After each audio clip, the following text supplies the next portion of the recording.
இன்றைக்கி நம்ம பார்க்க போகிற ரெசிபி பாவ் பன் இல்லைனா டின்னர் ரோல்ஸ் என்ன வேணால் சொல்லிக்கலாம். அது எப்படி பண்ணுறதுன்னு இப்போ பார்ப்போம். நான் இந்த பாவ் பன்னுக்கு தேங்காய் பால் யூஸ் பண்ணியிருக்கேன். நீங்கள் வேணால் வார்ம் வாட்டர் யூஸ் பண்ணிக்கலாம். ஒரு ஃப்ளேவருக்காகவும் டேஸ்ட்டுக்காக தான் நான் அதை யூஸ் பண்ணியிருக்கேன். இதுக்கு என்னென்ன பொருள் தேவைன்னு பார்ப்போம். ஒரு கப்பு தேங்காய் பால், 2 டீஸ்பூன் ஈஸ்ட்டு, அப்புறம் 50 கிராம் பட்டரு, 2லேருந்து 2.5 கப்பு மைதா, 1 டீஸ்பூன் உப்பு, 2 டீஸ்பூன் சர்க்கரை. வெதுவெதுப்பான தேங்காய் பாலில் சர்க்கரை, உப்பு, அப்புறமா ஈஸ்ட்டையும் ஆட் பண்ணி ஒரு 10 நிமிஷம் வச்சு ஈஸ்ட்டை ஆக்டிவேட் பண்ண விடுங்க. ஈஸ்ட் ஆக்டிவேட் ஆன உடனே எடுத்து வச்சுருக்க 2 கப்பு மைதாவை போட்டு இந்த மாதிரி மிக்ஸ் பண்ணிக்கோங்க. அதுக்கப்புறமா கையில் ஒரு சப்பாத்தி மாவு பதத்துக்கு பிசைஞ்சு எடுத்து வச்சுக்கோங்க.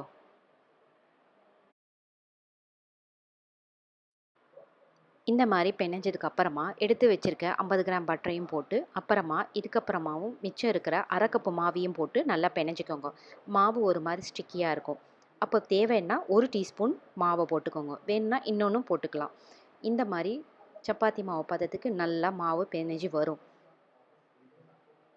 நான் யூஸ் பண்ணியிருக்கிறது ட்ரை ஆக்டிவ் ஈஸ்ட்டு. அதான் ஒரு 10 நிமிஷம் அதை ஆக்டிவேட் பண்ண விடணும். உங்களுக்கு வேணுன்னா நீங்கள் இன்ஸ்டன்ட் ஈஸ்ட்டும் யூஸ் பண்ணிக்கலாம். இன்ஸ்டன்ட் ஈஸ்ட்டுக்கும் ட்ரை ஆக்டிவ் ஈஸ்ட்டுக்கும் நிறைய டிஃப்ரென்ஸ் இருக்குது. ப்ரெட்டோட டெக்ஸ்டர்லேயும் ஃப்ளேவர்லேயுமே.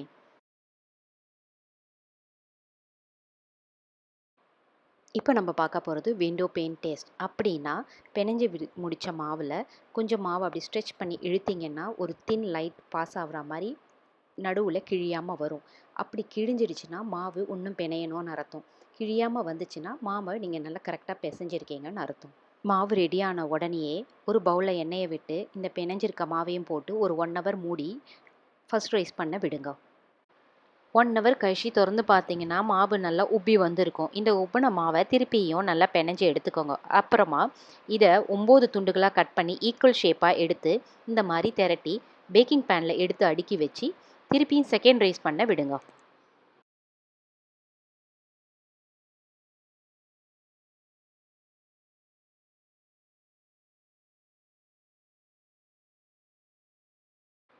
ஒரு 45 மினிட்ஸ்க்கு அப்புறமா திறந்து பார்த்தா மாவு நல்லா உப்பி வந்திருக்கும். இதை 180 டிகிரி அவனில் ஒரு 15 நிமிஷம் பேக் பண்ணி எடுத்தால் இந்த மாதிரி பன் ரெடி ஆகிடும். இதை லேசாக மேலே பட்டர் தடவைனா கலர் இன்னும் டார்க்காக ஆகும். பாவு பன் ரெடி. இந்த ரெசிபி பிடிச்சிருக்கோன்னு நினைக்கிறேன். பிடிச்சிருந்ததுன்னா கமெண்ட் பண்ணுங்கள், லைக் பண்ணுங்கள், ஷேர் பண்ணுங்கள். தேங்க்யூ.